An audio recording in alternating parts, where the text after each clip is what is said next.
La BMF est née à Détroit à la fin des années 80. Au début des années 2000, c'était le plus gros vendeur de cocaïne d'Amérique. Big Mitch et la BMF ont pris Atlanta par surprise. Ce n'était pas vraiment un label hip-hop. Ils avaient un seul artiste. Demetrius Flannery, un des frères, était un personnage haut en couleur. Terry était tout le contraire. Il était très malin. Il essayait toujours de passer inaperçu. Et le type passe à ce moment-là. Il a tapoté la voiture. On ne touche pas aux affaires de la BMF. Une bagarre a éclaté derrière le Velvet Room. Un homme a été tué, un autre est gravement blessé. Après l'affaire du Velvet Room, les gens avaient peur de la BMF. La vie humaine ne comptait pas pour eux. On aurait dit qu'il suppliait la police de le pourchasser. Et elle ne l'a pas lâché.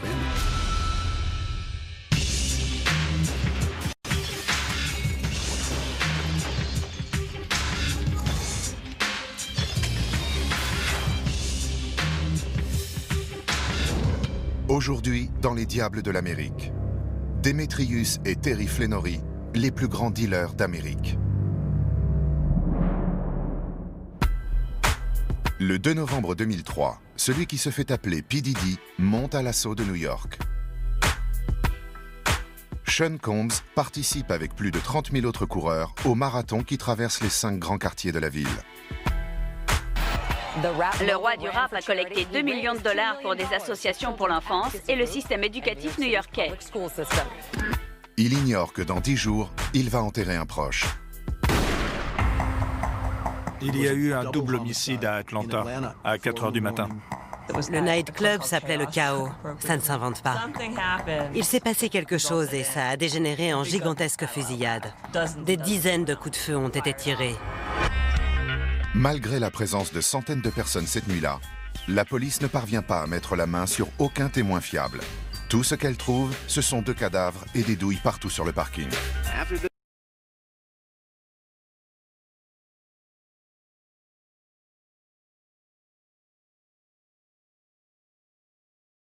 Anthony Jones, 38 ans, est mort sur place. Lamont Gurdy, 38 ans également, est décédé quant à lui à l'hôpital Grady. Anthony Wolf Jones habitait New York et Lamont Gurdy, qui était aussi de Brooklyn, vivait à Atlanta. Ils ont été tués tous les deux. Tout le pays savait qu'Anthony Wolf Jones était le garde du corps de Sean Combs. Il avait été mêlé à une des grandes affaires qui avaient éclaté à New York du temps où Jennifer Lopez et Sean Combs étaient en couple. Je suis venu dire la vérité pour que toute la lumière soit faite dans cette affaire. En 1999, Sean Combs et Anthony Jones ont été inculpés pour une possession illégale d'armes et tentative de corruption de témoins. Une fusillade dans un club new-yorkais a fait 3 blessés. Mais tous 2 ont été déclarés non coupables et totalement acquittés. Wolf n'était pas du genre à se laisser faire. C'était un garde du corps, c'était un dur. D'après les autorités, c'est justement ce qui aurait causé sa mort à Atlanta. Wolf était un grand type, un coriace. Il aurait été contrarié de voir une de ses anciennes petites amies assise à la table de la BMF. Autrement dit, la Black Mafia Family. Anthony Jones a été expulsé du nightclub Chaos après une dispute avec le chef de la BMF, Big Mitch, de son vrai nom, Demetrius Flannery. Wolf et son copain d'enfance sont morts sur le parking de la boîte de nuit. Mitch, lui, a fini à l'hôpital. Mitch s'est fait tirer dans le derrière. Et ça a été la bonne excuse.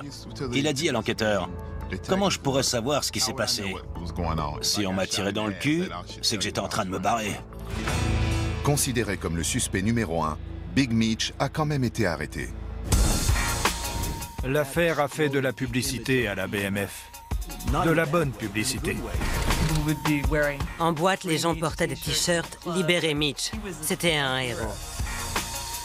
Les autorités ne se doutaient pas à ce moment-là qu'elles avaient capturé l'un des 2 chefs d'un empire de la drogue.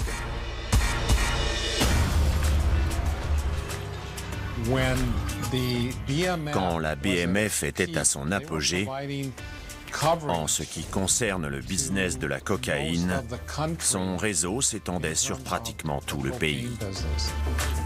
Le gouvernement a saisi des centaines de millions de dollars.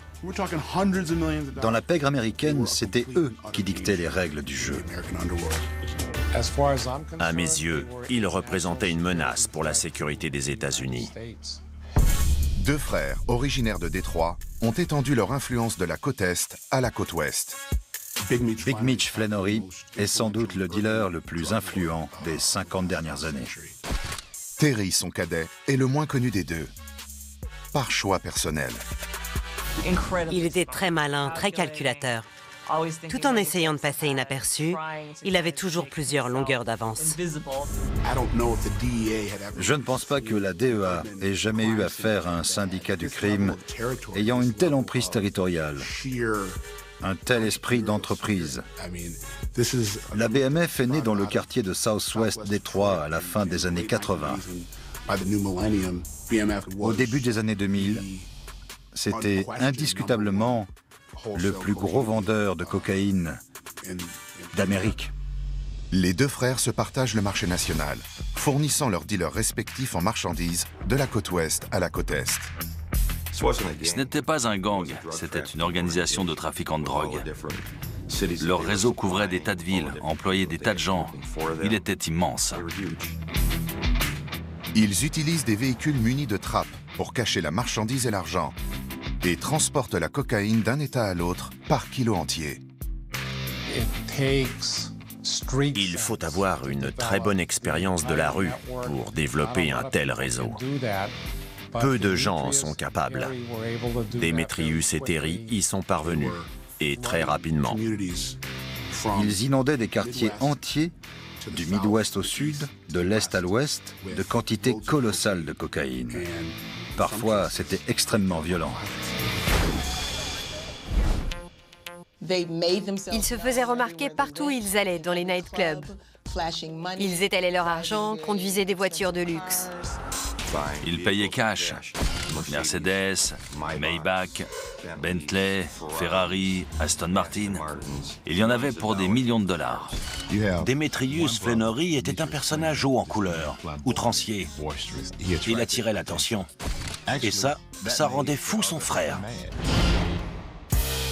Terry, de 2 ans son cadet, se fait appeler Southwest T. Terry était tout le contraire. C'était quelqu'un d'ordinaire. À le voir, on n'aurait jamais dit qu'il sévissait dans la rue, ni qu'il trempait dans des affaires de drogue. Southwest T voulait rester le plus discret possible. Le fossé entre les deux frères est devenu abyssal, au point qu'à la fin de leur règne, ils ne se parlaient même plus. Terry et Mitch étaient partenaires, mais aussi rivaux. Ils avaient des styles trop différents.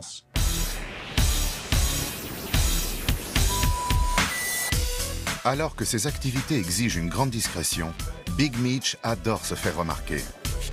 Pour lui, c'était normal de se pointer dans une boîte de Buckhead à Atlanta et de dépenser au bar 10 000, 15 000 dollars en une soirée. Il arrivait dans les boîtes de striptease avec des mallettes remplies de billets. L'argent pleuvait littéralement. C'était une vraie pluie de billets. C'est eux qui auraient lancé cette mode. Il a dû penser, à quoi bon être le plus grand dealer d'Amérique si personne ne le sait? Beaucoup de barons de la drogue se font plus discrets pour éviter les ennuis. Au dire de tous, y compris de lui-même, Mitch affichait sa réussite. C'est comme s'il avait pris un bâton pour asticoter le tigre dans sa cage. Le tigre étant le FBI. Mitch estime que la célébrité est bonne pour les affaires. Terry, lui, a le sentiment que son frère a failli mettre le feu aux poudres. Terry en voulait à Mitch après la fusillade du chaos. Il lui reprochait d'avoir inutilement attiré l'attention. À Atlanta, la police n'a entendu que des rumeurs. Et même elles se sont tues. Une femme pressentie comme témoin a finalement préféré se rétracter. Personne n'aurait osé déposer contre cette bande de dealers. Big Mitch pense avoir une défense en béton. Il a reçu une balle dans les fesses. Pour autant que je sache, je défends la victime d'un délit. Mon client a été victime de coups et blessures. Mitch a été arrêté suite au meurtre, mais il n'y avait pas assez de preuves pour présenter le dossier à un jury de mise en accusation. Pas d'armes, pas de témoins. Ça a été vite bouclé. Clairement, les preuves sont limitées. Comme on a tous pu le constater aujourd'hui, elles sont quasi inexistantes. Quelques jours plus tard, le deuxième chef de la Black Mafia Family arpente de nouveau les rues et se montre dans les nightclubs. Les affaires reprennent. Mitch et son entourage distribuent à tout va des t-shirts avec le sigle BMF. Et très vite, le déballage devient incontrôlable. On s'attend à ce que les criminels se cachent. Ces types, c'était tout le contraire. Ils s'affichaient. La Black Mafia Family, c'est l'histoire de deux frères au style très différent. Mais Demetrius et Terry Flenory ne sont pas seulement unis par les liens du sang et leur activité criminelle. Ils partagent un autre point commun, Détroit.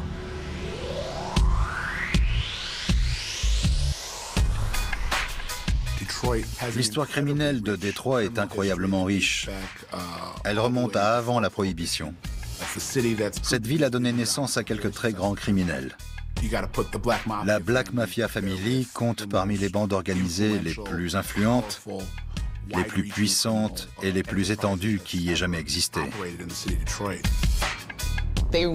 Au début, ils venaient tous de Southwest Détroit. L'organisation s'est ensuite étendue à d'autres quartiers, mais ceux du noyau dur venaient tous du même coin. Ils se connaissaient depuis des années et des années.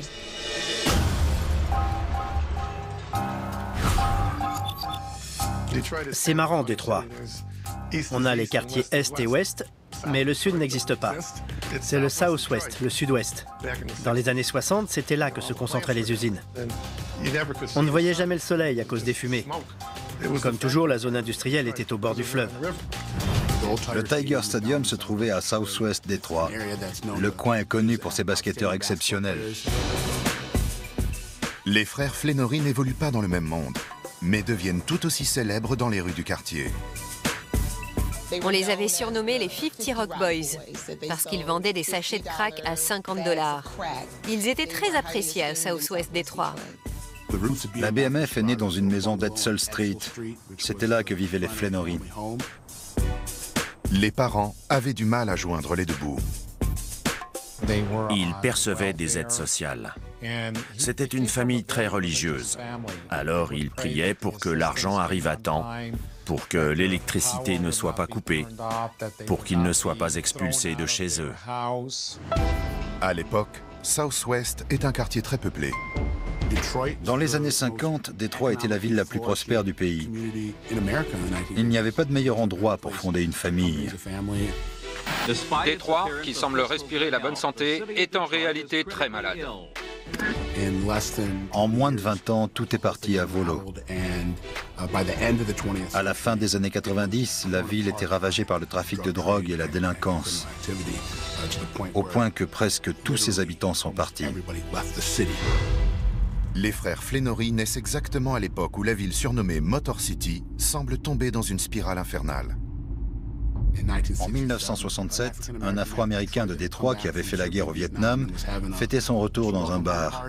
L'établissement n'avait pas de licence en bonne et due forme. Et à l'aube, la police a fait une descente.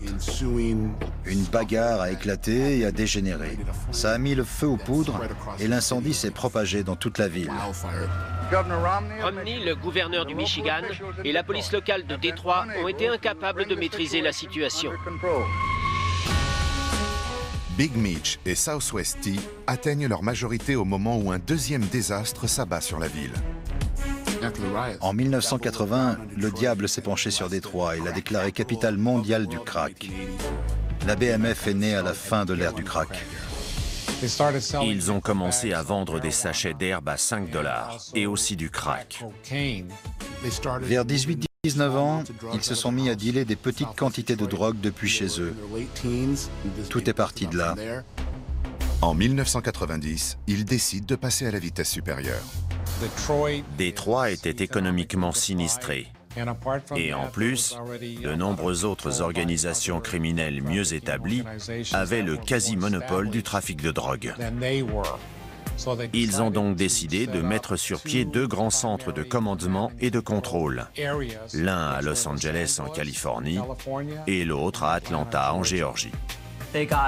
Leurs liens avec un cartel mexicain leur ont donné accès à une source d'approvisionnement très importante en cocaïne. Ça leur a permis de se développer au point que Détroit est devenu trop petit pour eux. Avant d'entrer dans le circuit de distribution, la marchandise était coupée et mise en sachet à Détroit. Eux, c'étaient les chefs. Et il y avait ce qu'on appelait les managers, qui géraient les différentes cellules à travers le pays. Détroit, Saint-Louis et Atlanta. Au début des années 90, Terry s'installe à Los Angeles. Il a monté entre autres Oracle Motorsports, un business censé fournir des accessoires pour véhicules haut de gamme. Dans une ville comme LA, la couverture est parfaite et les voitures deviennent essentielles aux activités de la BMF. Les compartiments qui servaient de cachette, les trappes, comme ils disaient, étaient dotés de mécanismes très sophistiqués. Les combinaisons permettant l'ouverture et la fermeture changeaient d'une voiture à l'autre. Et seules quelques personnes les connaissaient.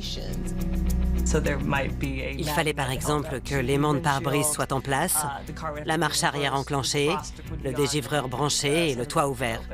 Et là, la trappe s'ouvrait. Ils pouvaient ainsi transporter des kilos de cocaïne en toute sécurité à travers le pays. L'argent entre à flot. Et Demetrius Flenory décide de conquérir un marché prometteur. Atlanta. Atlanta offrait des opportunités et un niveau de justice et d'égalité sociale qui n'existait pas ailleurs. Comme dans toutes les villes, il y avait des quartiers dévastés, mais aussi une classe moyenne afro-américaine extrêmement dynamique.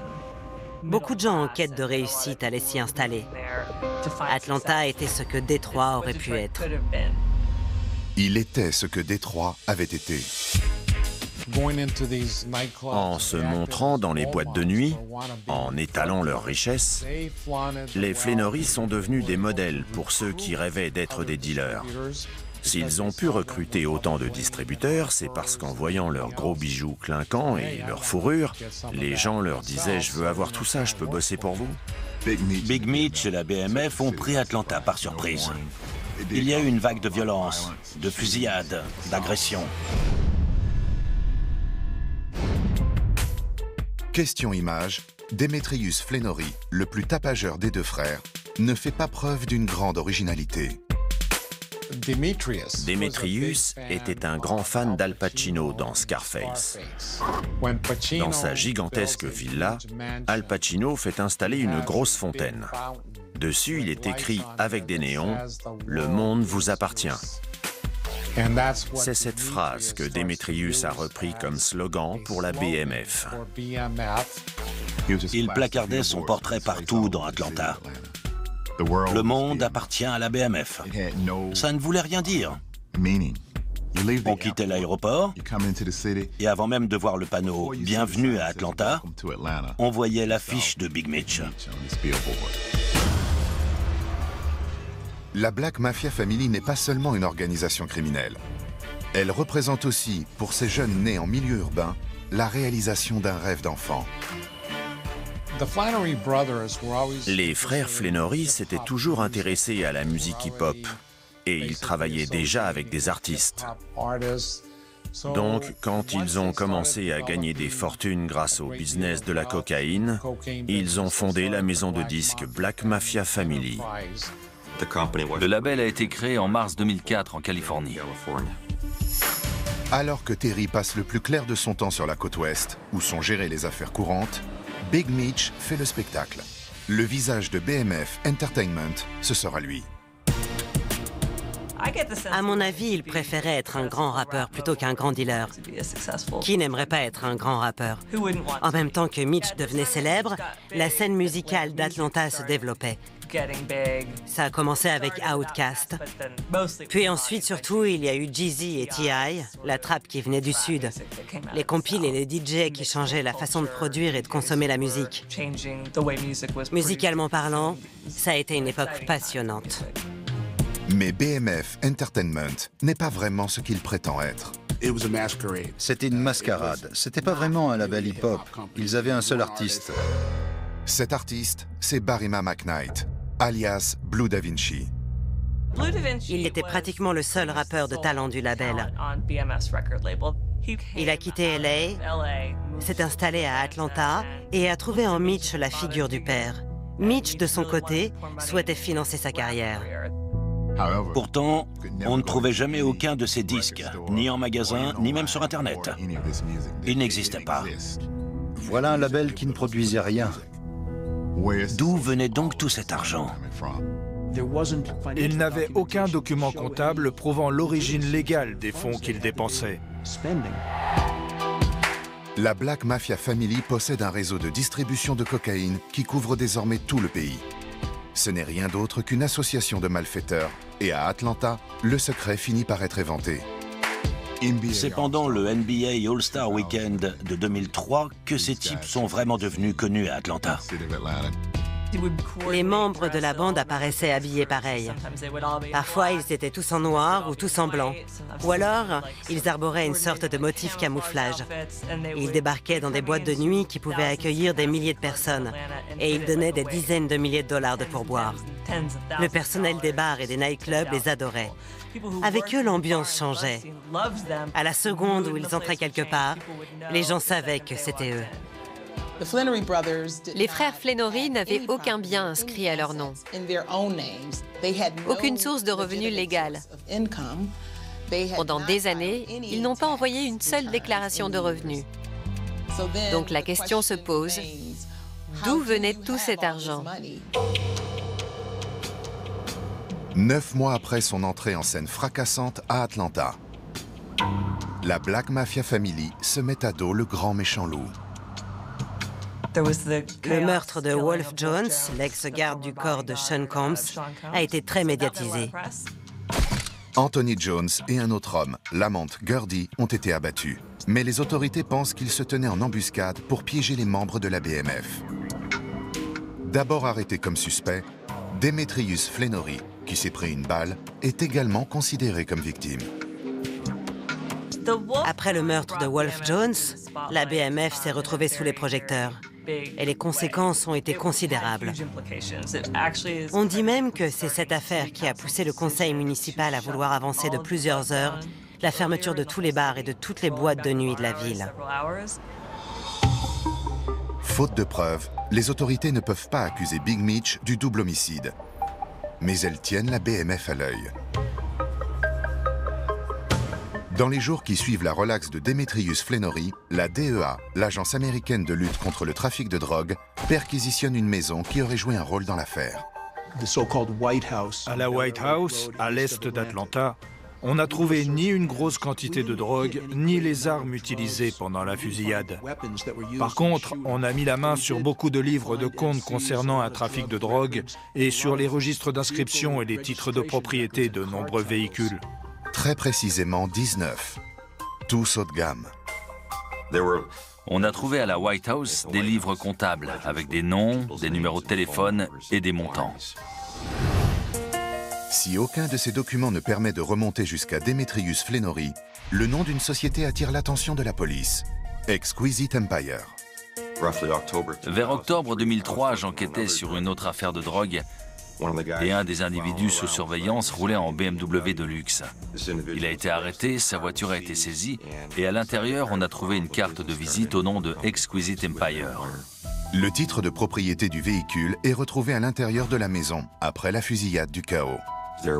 Dans un tableur Excel, la berline qu'on avait saisie était inscrite sur une ligne BMF, comme un certain nombre d'autres voitures haut de gamme. Parmi les clients figurant dans les registres de Exquisite Empire, plusieurs apparaissaient comme étant liés à la Black Mafia Family. C'était la première fois que je prenais connaissance de documents avec le nom BMF écrit noir sur blanc. Alors que partout dans le pays, des enquêteurs commencent à rassembler les pièces du puzzle, une deuxième fusillade vient bouleverser les règles du jeu. Juin 2004. 7 mois après le chaos, c'est le Velvet Room qui fait parler de lui. La BMF et sa bande quittent la boîte de nuit. Les voitures sont alignées. Hummer, Ferrari, Bentley, Lamborghini. La musique résonne. Big Mitch est au volant en train de reculer. Et voilà que ce type qui n'a rien fait passe juste à ce moment-là. Il a tapoté la voiture simplement pour prévenir le conducteur qu'il risquait de le heurter. Mais ils l'ont très mal pris. On ne touche pas aux affaires de la BMF. Le type a été passé à tabac. Un des membres de la BMF l'a abattu alors qu'il était allongé sur le sol, là, dans le parking. Il devait faire des choses formidables, pas mourir dans un parking.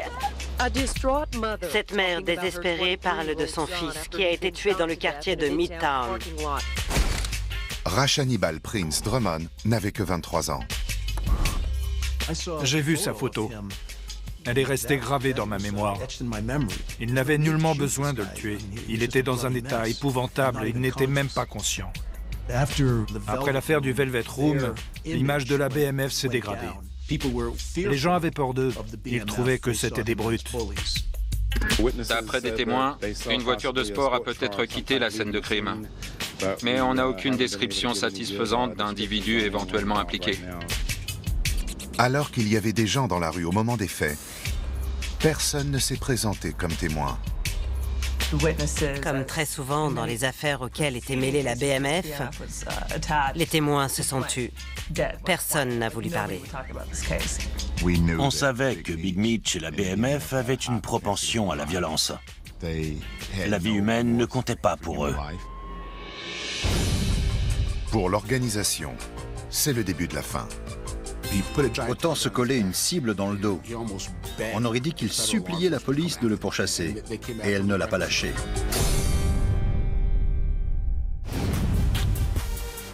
En 2015, Lucius Lyon, l'audacieux chef d'un empire hip-hop, part à la conquête de l'Amérique. J'ai regardé la série et elle m'a beaucoup fait penser à la Black Mafia Family. Évidemment, c'est un personnage de fiction, mais voir Terrence Howard, c'est voir Mitch. D'ailleurs, il lui ressemble énormément. Si Mitch avait monté une affaire légale, voilà le genre d'homme qu'il aurait pu être. Voilà la réussite qui aurait pu être la sienne. À l'été 2004, Demetrius Flenory, qui a survécu à une fusillade dans un parking et échappé à une accusation de meurtre, organise une fête grandiose pour ses 36 ans. Ça s'est passé peu après sa mise en liberté. Il fallait célébrer l'événement. Le thème, c'était Mitch, seigneur de la jungle. Et ils avaient loué des animaux de zoo. Son nom était écrit avec des néons de 2,5 mètres de haut. Il y avait des girafes, des lions, des éléphants, et ça se passait dans la boîte la plus chic de la ville. Demetrius Flenory ne se doute pas que le FBI a déjà mis son nez dans les affaires louches de la BMF. L'enquête a commencé par la recherche d'armes après le meurtre d'Anthony Jones. On avait fouillé la White House, le siège des opérations de la BMF. Et il s'est avéré que ce n'était pas Mitch qui était aux manettes, mais Terry. Des années plus tard, le matériel saisi s'est révélé essentiel à l'enquête. Ils ont découvert des registres d'inscription de véhicules et des livres comptables avec des noms et des numéros de téléphone. Et ils ont trouvé la propriétaire. Il s'agit d'une femme qui vit luxueusement à Mulholland Drive, à Los Angeles. Elle payait 12 000 $ par mois de leasing. Et elle a fini par acheter la maison pour $1,5 million de plus.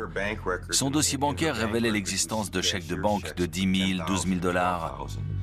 On est donc retourné à la banque qui nous a appris que ces chèques avaient été provisionnés avec des espèces. Qui était donc cette femme? La petite amie est l'associée de Terry Flenory. On a obtenu l'autorisation de mettre sur écoute le téléphone de Terry Flenory. Et c'est comme ça que l'enquête a commencé. C'était une affaire difficile. Terry avait une dizaine de portables et il en changeait en fonction de ses interlocuteurs. Les enquêteurs entendaient parfois des choses. Par exemple, qu'un deal était en cours, mais ils ne savaient pas où. Les coups de fil ne se terminaient pas toujours par « salut » ou « à plus ». Très souvent, les types disaient « une ». Ils formaient une famille. Ce « une » à la fin, ça voulait dire une famille. C'était un clin d'œil, une façon de montrer qu'ils étaient solidaires les uns des autres. Quand les enquêteurs mettent les téléphones sur écoute, la belle solidarité commence à voler en éclats. Terry aimait parler au téléphone. Il aimait parler affaires au téléphone. Et il appelait souvent sa sœur pour se plaindre de Démétrius. Quand Big Mitch a commencé à placarder son portrait, son frère s'est vraiment éloigné de lui. Pour lui parler, il passait par des intermédiaires. Le côté tape à l'œil de Mitch les a brouillés. Terry ne supportait pas qu'il attire autant l'attention sur l'organisation. En gros, c'est à cause de Démétrius, de son mode de vie, que Terry se plaignait autant de lui au téléphone. Et ça a été une terrible erreur. À l'été 2004, les enquêteurs surprennent une conversation de Terry à propos d'un transporteur de la BMF arrêté à Détroit avec 10 kilos de cocaïne. Ça a été un tournant décisif pour l'enquête. Les papiers du véhicule m'ont permis de faire le lien avec les documents qui avaient été trouvés à la White House à Atlanta. La police commence alors à s'intéresser à d'autres saisies importantes effectuées un peu partout dans le pays. On avait mis la main sur des documents concernant 19 véhicules. Or, 5 de ces véhicules ont plus tard refait surface dans différents coins du pays, dans des saisies de drogue ou d'argent liées à la drogue. Ce n'était pas une coïncidence. Dans la plupart des cas, on est remonté jusqu'à eux. Les chiffres sont astronomiques. C'était toujours des grosses sommes. 500 000, 800 000 $. Ça n'aboutissait pas à des arrestations, puisque ce n'est pas illégal de posséder de l'argent. Mais on faisait quand même des rapports. On allait demander, disons, à la police de l'Arkansas ou du Texas, si ces dossiers existaient toujours. La plupart du temps, les agents qui effectuaient les saisies récupéraient les carnets des transporteurs. On y a trouvé les numéros de téléphone des Flannery et d'autres membres de l'organisation. En 2005, l'homme sur les affiches devient le point de mire des autorités fédérales d'Atlanta. On a appris qu'ils allaient ouvrir un nightclub, le Babylon. Babylon, c'était le nom de la boîte dans Scarface. Un mandat d'arrêt est émis à l'encontre du bras droit de Big Mitch, Chad Brown, alias J-Bo. Ce dernier est recherché pour détention de faux papiers, un délit mineur. J-Bo était le directeur général de la BMF. Il aidait Mitch à s'occuper des affaires courantes, à gérer l'organisation au jour le jour. Un soir, les deux hommes quittent la boîte de nuit dans une Bentley. J-Bo est au volant. Je m'en charge, on le laisse s'éloigner. Il roulait dans une Bentley. J-Bo a été arrêté pour détention d'un faux permis de conduire. Alors Mitch s'est mis au volant. Il s'est glissé sur le siège du conducteur, il a mis le moteur en marche et il a démarré. On savait que Démétrius Flannery n'avait pas de permis. Un peu plus tard, la police intercepte de nouveau la Bentley. J-Bo a atterri en prison. Démétrius Flannery aussi. Ils ont été libérés sous caution. C'était un délit tout à fait mineur, mais qui a permis la saisie des bijoux qu'il avait sur lui. Ces bijoux lui appartenaient. Il y avait une bague, une montre, une chaîne et des boucles d'oreilles. Les autorités les font expertiser par des gémologues. Valeur de l'ensemble, 2 600 000 $. Il n'a rien contesté. Il n'a pas réclamé ses bijoux. Il les a remplacés. Ça m'a surpris. Quel citoyen normal porte sur lui pour 3 millions de dollars de bijoux dans une voiture? Ou transporte 100 000 $ en billets pour les jeter en pluie dans un bar? Ou loue une limousine pour aller avec ses potes à Philadelphie voir un match de la NBA All-Star ou à Las Vegas pour assister à un match de boxe? C'est une plaisanterie.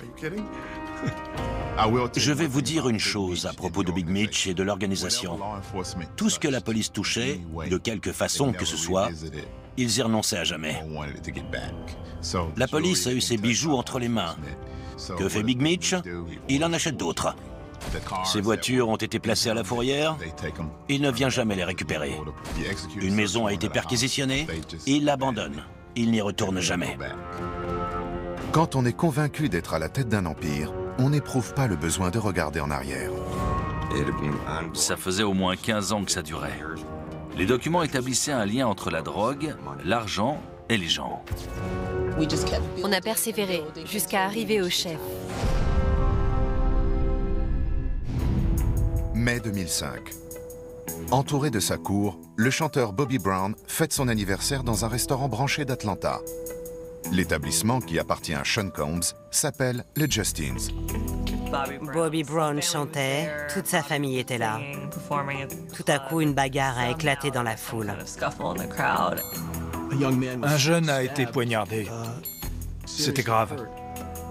Shane Brown, âgé de 21 ans, est blessé au visage et au cou. Les médecins pensent que l'arme utilisée est un pic à glace. Des témoins ont identifié la personne responsable de l'agression. C'était un certain Baby Blue. Le vrai nom de Baby Blue est Marky Dixon. À l'époque, on pense que c'est un parent de Blue Da Vinci, le seul artiste du label Black Mafia Family. C'était un gars de la BMF. Certaines personnes ont dit que c'était le frère de Blue Da Vinci, mais c'est faux. Ils venaient tous les deux de Los Angeles et ils étaient très amis. Un an plus tard, Marky Dixon sera blessé par balle et retrouvé mort. C'était très difficile pour les enquêteurs de savoir ce qui se passait au sein de la BMF. Dans des tas d'autres opérations, quelqu'un était dans la place. Là, ils n'avaient aucun agent infiltré. La chance tourne enfin avec l'arrestation de O-Dog. Ils ont coffré ce type, Omari McCree, alias O-Dog.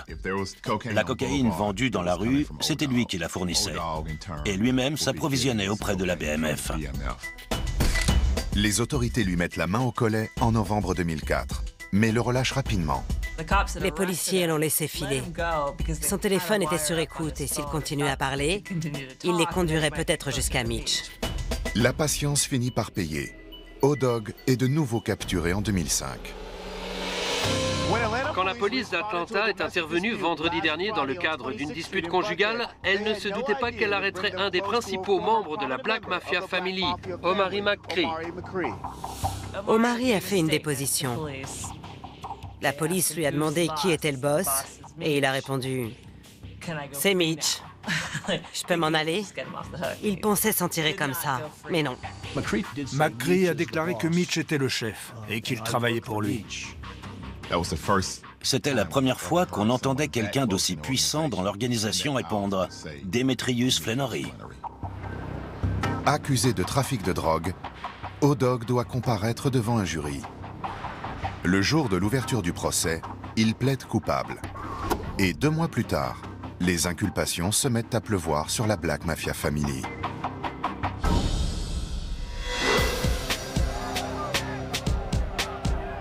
Ce qui est unique dans cette affaire, c'est qu'on ne s'intéressait pas seulement aux distributeurs.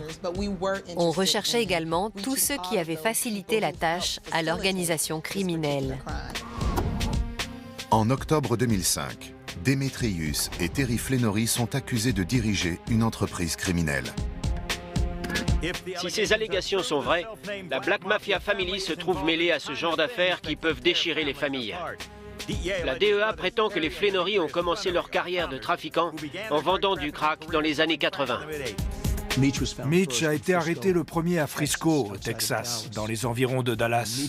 Il y avait des armes dans la maison. Terry Flannery a été capturé dans une maison de Saint-Louis qui était utilisée pour conditionner et distribuer la cocaïne.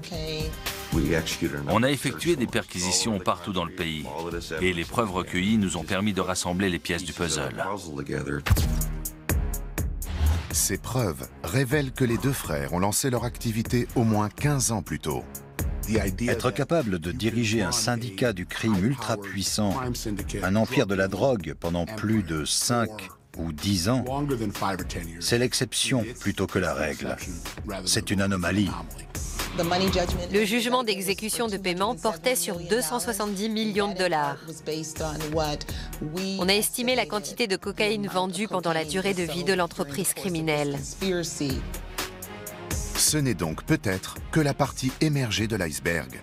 Dans les années qui vont suivre, plus de 150 individus liés de près ou de loin à la BMF seront inculpés. Les poursuites judiciaires visaient tout le monde, y compris ceux qui les ont aidés, comme Jacob le bijoutier. Jacob Arabo, l'homme qui fabrique les gros bijoux clinquants portés par le Gotha du hip-hop, est accusé de blanchiment d'argent en lien avec la BMF. Il se fait en effet payer en espèces et ne déclare rien au fisc. Il a été arrêté, mais libéré aussi sec. Lorsque plus tard, Jacob Arabo admettra avoir menti aux enquêteurs, le principal chef d'accusation sera abandonné, mais il sera condamné à 30 mois de détention. On a également fait subir les conséquences de leurs actes à ceux qui les ont aidés parce qu'ils regardaient ailleurs ou en toute connaissance de cause.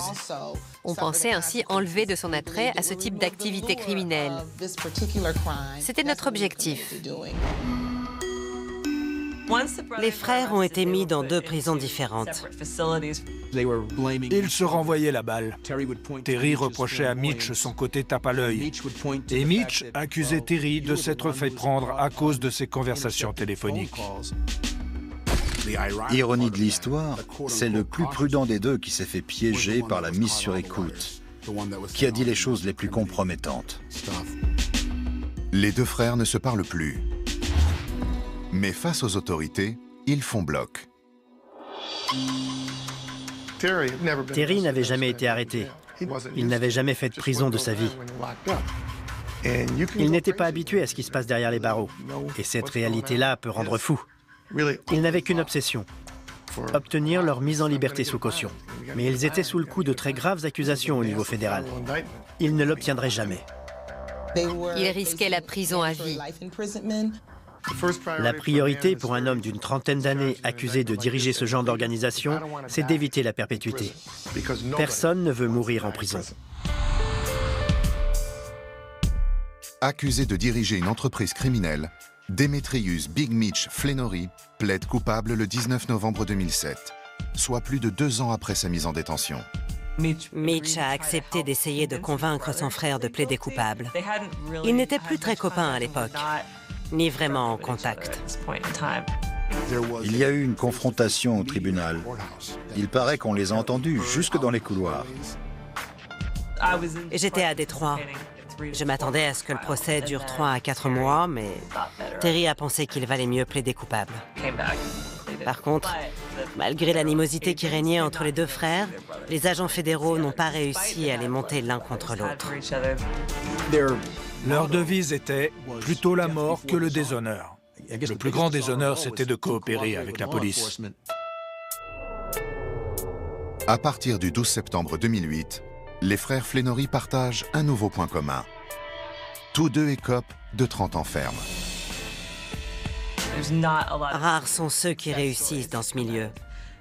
Et aujourd'hui, avec l'expansion des cartels dans le pays, avec leur mainmise sur les villes américaines, les règles du jeu ont totalement changé. Les intermédiaires sont devenus inutiles. Peut-être que la BMF était la dernière de ces organisations criminelles sur le déclin. Big Mitch a dit « Il n'y a jamais eu de groupe comme le nôtre avant. Et après nous, il n'y en aura jamais d'autres. » C'est peut-être vrai.